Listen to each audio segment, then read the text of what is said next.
দেশের উত্তরাঞ্চল সহ বিভিন্ন জেলায় বাড়ছে শীতের প্রকোপ। আবহাওয়া অধিদপ্তর জানায়, আগামী কয়েকদিন সারা দেশের তাপমাত্রা আরও কমতে পারে, বাড়তে পারে শীতের তীব্রতা, পাশাপাশি থাকবে কুয়াশার প্রকোপ। প্রতিনিধির তথ্য ছবিতে desk report. I am Ox. ঘন কুয়াশা ও ঠান্ডা বাতাসে চুয়াডাঙ্গা জনজীবন বিপর্যস্ত। খেটে খাওয়া মানুষরা পড়েছেন বিপাকে। আজ সর্বনিম্ন তাপমাত্রা রেকর্ড করা হয়েছে চুয়াডাঙ্গায় 13 ডিগ্রি সেলসিয়াস। এই শীতে খুবই কষ্টকর, আমাদের কাজ কাম এমন একটা হতেছে না। কুয়াশা যে ঠান্ডা পড়ছে, প্রচুর ঠান্ডা, কাজ করতে পারছি না। উত্তরের জেলা পঞ্চগড়ে বৃষ্টির মতো ঝরছে কুয়াশা, এর সাথে হিমেল বাতাস। সূর্যের দেখা না মেলায় তীব্র শীত অনুভূত হচ্ছে। তেঁতুলিয়া আবহাওয়া অফিস সকাল 6টায় তাপমাত্রা রেকর্ড করেছে 13.3 ডিগ্রি সেলসিয়াস।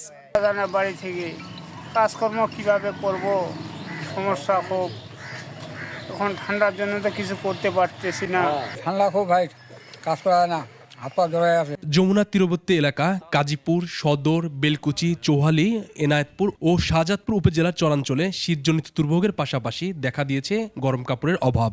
কুয়াশার জন্য তো নদী এলাকায়, শহর এলাকার থেকে আসা যাওয়া, যারা উপজেলা থেকে আসতেছে যাইতেছে, এরা তো নৌকায় যাইতে পারতেছে না। শীতের সকালে যেমন কিন্তু বড় দান গাড়বেন গেল দেখি গাড়া যায় কি না।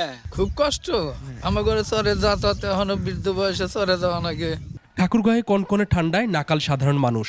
কয়েকদিন ধরেই বিকেল থেকে ঘন কুয়াশা ও শীতের তীব্রতা বৃদ্ধি পেয়েছে। স্বল্প আয়ের দিনমজুর মানুষেরা স্বাভাবিক কাজকর্ম করতে পারছেন না।